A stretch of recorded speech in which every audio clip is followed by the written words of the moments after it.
Début de la soirée en NBA à 21h30 heure française, on a 2 matchs au programme et on a aussi 2 matchs en WNBA. Je vous partage mes analyses, mes conseils et mes pronostics.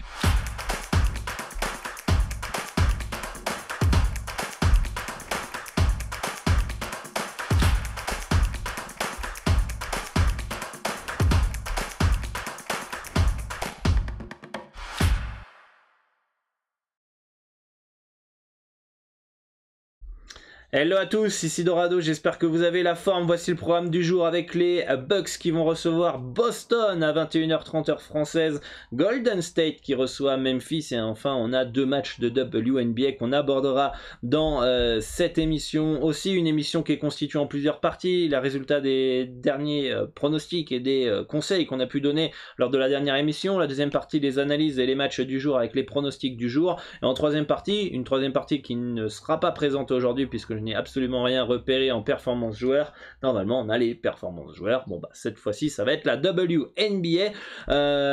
Si vous voulez que je continue ces vidéos qui me prennent du temps et qui sont totalement gratuites, bah déjà, premièrement, bah évidemment, si vous aimez le contenu, il faut s'abonner, il faut activer la cloche des notifications pour ne louper aucune des prochaines émissions ou dès que la vidéo est en ligne, vous recevez une notif. Likez la vidéo, ça aide à référencer la chaîne YouTube et pareil, laissez votre commentaire avec vos pronostics ou vos remarques. Ça aide aussi à créer de l'interaction, ça va permettre à YouTube de voir que la vidéo est intéressante et de la suggérer à d'autres parieurs. Et si vous estimez que cette vidéo peut aider un de vos amis, eh bien n'hésitez pas à la partager. Aussi, ceux qui ne me connaissent pas, pour me présenter, je suis Dorado, expert en paris sportif, spécialiste basket et principalement sur les handicaps. Je parie sur plus de 50 championnats et depuis plus de 10 ans, j'aide les parieurs à remplir leurs objectifs dans les paris sportifs. Depuis 7 ans, je vis au Mexique pour vivre de ma passion et je suis fondateur de basket-pronostic.com. Vous pouvez retrouver l'ensemble des pronostics que je joue personnellement sur le site ainsi que les différentes formations si vous souhaitez progresser dans les paris sportifs. Je vous conseille, si la législation dans votre pays vous le permet, d'ouvrir un compte sur PS3838 via le broker le plus fiable au monde, Asian Connect. Alors pourquoi ouvrir un compte sur PS3838 ? Pour accéder à de meilleures cotes. Et donc si vous accédez à de meilleures cotes, vous allez augmenter vos gains avec le même risque et la même mise de départ. Donc c'est pas négligeable. Vous pouvez avoir sur une mise de 100 €, 20 à 30 € de manque à gagner, multiplié par 100 pronostics sur la saison, et ça vous fait un bon petit billet pour aller en vacances. Donc n'hésitez pas, si vous pouvez le faire, d'ouvrir un compte. Dans les commentaires épinglés, je vous mets le formulaire du broker, vous avez juste à le remplir. Je vous mets un petit tuto vidéo aussi pour vous accompagner pas à pas. Et sachez que c'est le bookmaker des parieurs professionnels, puisque c'est le seul qui ne limite pas les parieurs gagnants. Donc si vous voulez un compte, commentaire épinglé, vous avez le formulaire à remplir. Et si vous souhaitez progresser dans les paris sportifs, il y a une formation qui est totalement gratuite. Je vous propose 15 étapes pour gagner de l'argent en pariant en NBA en 2 semaines. Il y a déjà plus de 1500 parieurs qui sont inscrits à cette formation. Pour s'inscrire, c'est simple. Dans la description de la vidéo, je vous mets un lien. Vous avez juste à laisser votre email. Vous allez recevoir un email pendant 15 jours à peu près. Donc vérifiez bien vos spams et je vous explique comment j'analyse, comment je détermine un handicap, les sites que j'utilise, les outils que je peux utiliser, etc. Donc voilà, pour vous inscrire c'est très simple, le lien est dans la description. Et aussi très important, rejoignez le Telegram, il y a déjà plus de 2800 parieurs, je vous partage du contenu exclusif, des conseils, des notes audio, des paris long terme, des sondages, des alertes, des news, etc. Bref, c'est la plateforme dont je communique avec ma communauté le plus, donc le lien est dans la description. Partons sur les résultats de la nuit dernière avec Philadelphie qui revient à 2-1 dans la série en s'imposant 99 à 79. Alors je vous avais conseillé Miami dans la vidéo, mais il faut bien écouter ce que je vous ai dit. Moi, dans mes stats, je vous ai dit quoi? Je vous ai dit dans mes stats, le H est de moins 3,5. Pour moi, c'est bien placé, il n'y a pas de value. Mais au moment où je fais la vidéo, Joel Embiid n'est pas là. Il est annoncé absent. D'accord? Et moi, je me dis, l'handicap, il est assez bizarre par rapport au match 1 et 2. Je pense que j'ai passé assez de temps pour l'expliquer. D'accord? Et je me dis, si Joel Embiid n'est pas là, Miami moins 3 semble intéressant. Même si moi, j'ai déjà pris en compte dans mes stats et dans mon analyse l'absence de Joel Embiid, et que pour moi le moins 3 n'est pas intéressant, sauf qu'au visuel de ce qu'on a vu sur les 2 premiers matchs sans Joel Embiid, c'était difficile de ne pas partir sur du Miami dans ces conditions. Après, au moment où j'enregistre la vidéo, Joel Embiid est forfait, il passe après, une fois que la vidéo est en ligne, très incertain pour finalement jouer avec un masque. c'est à vous aussi de faire les recherches de votre côté. La vidéo, elle est là pour appuyer votre travail. Vous analysez dans votre coin et vous dites ok, vous confrontez vos analyses aux miennes, d'accord? C'est pas à prendre pour argent comptant tout ce que je dis, tout ce que je donne dans la vidéo, d'accord? Parce que certains m'ont reproché, ouais, t'as dit Miami, Joel Embiid, en fait, il a joué alors qu'il n'était pas là dans ta vidéo. C'est à vous aussi de faire vos recherches. Vous êtes des grands garçons, vous êtes majeurs et responsables, d'accord? Et du coup, voilà, si vous aviez analysé le match, vous auriez vu, ok, moi j'ai vu que Joel Embiid il n'était pas là, ok, je regarde la vidéo, il est d'accord avec moi, j'ai parié Miami. Ensuite, on a l'info de Joel Embiid présent. Bah après, soit vous gardez Miami et vous pensez que ça peut le faire et ça, c'est votre responsabilité. Soit vous dites, bon, bah je vais parier Philadelphie plus 3 maintenant. Je vais avoir une mini perte, mais je vais au moins sécuriser parce que j'avais pas l'info à cet instant T. Là, c'est sûr que si vous arrivez en disant, ok, Dorado, il a dit Joel Embiid, il est pas là, c'est sûr, et tout machin, il a dit Miami, je vais jouer Miami, je vais mettre la maison et vous avez même pas respecté eh bien, les différents avertissements que je peux donner dans ces émissions, et bah votre problème. Voilà. Donc, faites votre travail aussi de votre côté. On peut pas tout vous donner sur un plateau gratuitement comme ça. Voilà, sachez que des fois il y a des informations. Au moment où j'enregistre la vidéo, j'ai telle information. Après, ça peut changer. Donc voilà, et avec Joel Embiid présent, évidemment, Miami -3, c'est plus du tout intéressant. Moi, je n'ai même pas parié Miami -3. Donc, à un moment, chacun doit faire son travail. D'accord. Voilà, ça c'est pour petit aparté. Dallas qui aussi revient à 2-1 en s'imposant face à Phoenix 103-94. On avait dit que c'était un spot Dallas, mais pour moi il n'y avait pas de value à 1,98, ça me semblait pas vraiment intéressant. En WNBA, début de saison un petit peu compliqué, puisque on avait Indiana plus 7 à 1,847 qui a été mal anticipé d'ailleurs. Alors victoire 84-70. Je vous l'ai dit hier dans l'émission, Washington c'est soit une équipe qui va jouer le titre, soit ça va être nul comme l'année dernière. Tout dépendra d'Elena Deledon. Globalement, c'est à peu près ça. Elle a fait un très bon match. Indiana est peut-être moins bon que ce qu'on pouvait prévoir. Et puis ça reste que un match. Hein. Washington commence sur un 15/17 au tir à la rencontre. Ça aide forcément. Donc à voir ce que donne Washington. En tout cas, très très bon visage du Mystics hier, qui rassure les petits doutes qu'on a pu avoir. Va falloir confirmer, ça reste Indiana en face. Donc voilà pour le Mystic. 84-70 victoire de Washington. Le deuxième match, je me suis rendu compte après que j'aurais dû valider le Sparks. Voilà, bon, j'ai oublié de le valider. Malheureusement, c'est gagné. 98-91, victoire de Los Angeles. D'ailleurs, c'est le PLT, donc c'est cool que ça batte le champion et que ça démarre avec une victoire la saison, puisqu'on a pari long terme Los Angeles Sparks championne. Alors, ça dépend, il y en a qui l'ont à 51, il y en a qui l'ont à 40, etc.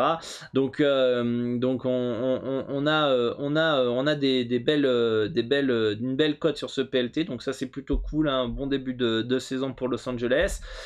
Phoenix, on se fait avoir avec une absence de Damon Shields pour toute la saison, juste après l'émission et après le fait que j'ai validé aussi moi de mon côté Phoenix, mais avec l'absence de D. Shields, je devais plus valider, donc finalement cette blessure nous pénalise. Las Vegas qui domine clairement Phoenix dans cette rencontre, 106-88, pareil que Washington, très fort début de match, je crois qu'il commence par un 13/15 au tir, grosse domination rebond, il n'y a pas eu de match, globalement il n'y a pas eu de match, elles se sont fait déboîter dès le début. Donc j'attends mieux quand même de Phoenix, et Las Vegas, ça a fait du Las Vegas. Et enfin, Seattle Storm qui était plutôt safe, comme on avait dit de mettre dans un combo recomposé, qui s'impose face à Minnesota 97-74. Le Lynx complètement à poil, sans Collier, sans Dantas, sans Gemma Guthrie, sans qui ça, il y avait qui d'autre aussi qui n'était pas là. Bon bref, principalement c'était ça. Victoire du Storm. Allez, let's go, on part sur les analyses où je vais vous partager mes conseils, mes préférences sur chaque match pour vous aider à faire vos pronostics et vous permettre de confronter vos analyses aux miennes. D'accord, ce n'est pas forcément des pronostics que je joue personnellement, d'accord. Si vous voulez connaître les pronos que je joue, eh bien rendez-vous sur le club privé. Vous pouvez tester 3 jours à 1 euro. Le lien est dans la description. Évidemment, gérez bien vos mises, misez de l'argent que vous êtes prêt à perdre. C'est très très important pour pas être en PLS. Et voilà. Donc toujours soyez prudent dans vos mises et misez toujours de l'argent dont vous êtes prêt à perdre. Hyper important. Let's go, premier match avec Milwaukee face à Boston, avec des probabilités des bookmakers, une victoire 54,76% du temps des Bucks qui sont légèrement favoris, et je pense qu'il est tout à fait logique d'être favoris chez eux face à Boston, mais les stats montrent autre chose. Les stats donnent une victoire 111-109 pour Boston, qui est capable d'aller gagner là-bas. Va falloir jouer dur, va falloir faire un gros match. Après, est-ce que la cote est si intéressante de Boston? Pour moi, Boston peut gagner au moins un match là-bas. C'est des cotes supérieures à 2. Ils en gagnent au moins un des deux, vous gagnez de l'argent. Voilà. Soit vous prenez ce soir et vous prenez le match d'après en espérant qu'ils vont gagner au moins un des deux et vous faites du 1 sur 2 et donc vous gagnez de l'argent parce que c'est une cote supérieure à 2 en misant en flat betting. Soit vous faites l'impasse ce soir parce qu'ils ont gagné le dernier match et du coup vous laissez tomber et vous allez prendre, si jamais ils perdent ce soir, vous allez prendre au match 4, mais je pense que Boston est capable de gagner. En tout cas, ils ont toutes les armes pour. Pour moi, c'est un bon no bet dans cette rencontre, une rencontre qui peut partir dans tous les sens. On peut voir Milwaukee dominateur, on peut voir les Celtics s'imposer à l'arrache là-bas, on peut voir un match très serré qui peut partir des deux côtés. On a vu que dans le premier match, Jaylen Brown à côté, au deuxième match, Jaylen Brown des chauds patates. Ça fait tout de suite la différence. Hein. Boston va avoir besoin de Jaylen Brown, Tatum au top, hein, et sans Chris Middleton, moi tôt ou tard je pense qu'à un moment donné Milwaukee va payer les frais. Aujourd'hui autour de Giannis Antetokounmpo, ils sont tous absolument quasiment parfaits. Les Allen, les Portis, ils sont tous excellents, il n'y en a pas un qui passe à côté, et c'est ce qui fait que on a ce côté visuel que Milwaukee est une machine, mais le jour où finalement les joueurs autour de Giannis sont pas bons, ça va être une équipe qui va pas du tout avoir le même visage. Donc pour moi les Bucks sont en sur-régime dans ce début de playoff pour le moment, surtout depuis l'absence de Chris Middleton, et puis Boston c'est un peu irrégulier, mais pour moi ça peut partir dans tous les sens et c'est un beau no-bet dans cette rencontre. Ou alors, si à choisir, ce serait plus un potentiel Boston sur le Game 3 et le Game 4 en estimant qu'ils vont gagner au moins un des deux, et dans ces cas-là c'est du bénéfice. Pour faire du bénéfice sur Milwaukee en pariant sur le Game 3 et le Game 4, il faut qu'ils gagnent les deux, parce que si ça fait 1 sur 2 Milwaukee, vous perdez de l'argent. Donc dites-moi en commentaire ce que vous en pensez de cette rencontre, mais en tout cas une rencontre qui va être vraiment alléchante et passionnante. Deuxième match, c'est les Warriors face à Memphis. On a vu les Warriors, qu'est-ce que je vous ai dit? Je vous ai dit que Golden State va aller avoir des blessés. Ça s'est pas loupé. Gary Payton malheureusement forfait sur une vilaine faute de Brooks, qui est forfait d'ailleurs pour cette rencontre, d'ailleurs, que je n'ai pas, je crois qu'il est suspendu, on va le rajouter aussi, mais je l'ai pas forcément mis dans le score potentiel, donc ça ferait après Brooks ça vaut peut-être du 2 points, donc en fait la victoire le score serait peut-être du 111 à 107 à peu près. Brooks forfait, donc voilà, on va le faire si vous voulez très très rapidement, si j'ai mon fichier qui est ouvert. Non, il n'est pas ouvert, tant pis. En tout cas, du coup le score un peu plus bas pour potentiel de Memphis, un peu plus bas, peut-être à 107 points, donc ça c'est potentiellement préjudiciable pour les Grizzlies, mais en tout cas Memphis ça joue dur. Alors il y a beaucoup de gens qui disent, et moi le premier, à dire ouais mais les Warriors t'as vu ils sont pas à droite, Curry mais pas dedans, machin. Ça fait 2 matchs, j'ai rarement vu des Warriors aussi maladroits 2 matchs de suite, et à un moment je me dis, est-ce que c'est pas la dureté de Memphis, le rythme de Memphis que met dans cette série, qui fait que Golden State, les joueurs ils ont plus trop de jus en attaque pour être en jambes, pour tirer. Donc je me dis, est-ce qu'il n'y a pas du crédit un petit peu à mettre sur la défense et le style de jeu de Memphis? En tout cas, les Grizzlies, ils vont absolument rien lâcher dans cette série. Ça va être une guerre de tranchées. Je vois pas les Warriors se balader dans cette série. On le voit qu'ils ont, ils ont vraiment eu du mal à Memphis. Ce qui est paradoxal, c'est que je pense que le potentiel d'amélioration de jeu est du côté des Warriors. Je pense que ça peut que progresser, que jouer meilleur à Golden State, alors que Memphis, c'est pas le cas. Mais bon, Memphis, on dit ça depuis le début de la saison. Enfin, j'exagère depuis le début de la saison, mais depuis assez longtemps, on dit non, mais Memphis, ça va pas être comme ça toute la saison. Ça va, à un moment, ça va rebaisser. C'est en sur-régime, c'est en sur-régime. Et finalement, il se retrouve là à être à 1-1 et en playoff et deuxième de la conférence Ouest et à accrocher les Warriors. Voilà, donc peut-être qu'à un moment, il faut donner aussi du crédit aux Grises. Moi, je pense que le plus 7 à 1,925 me semble intéressant parce que je vois pas les Warriors exploser Memphis, sauf grosse adresse à 3 points.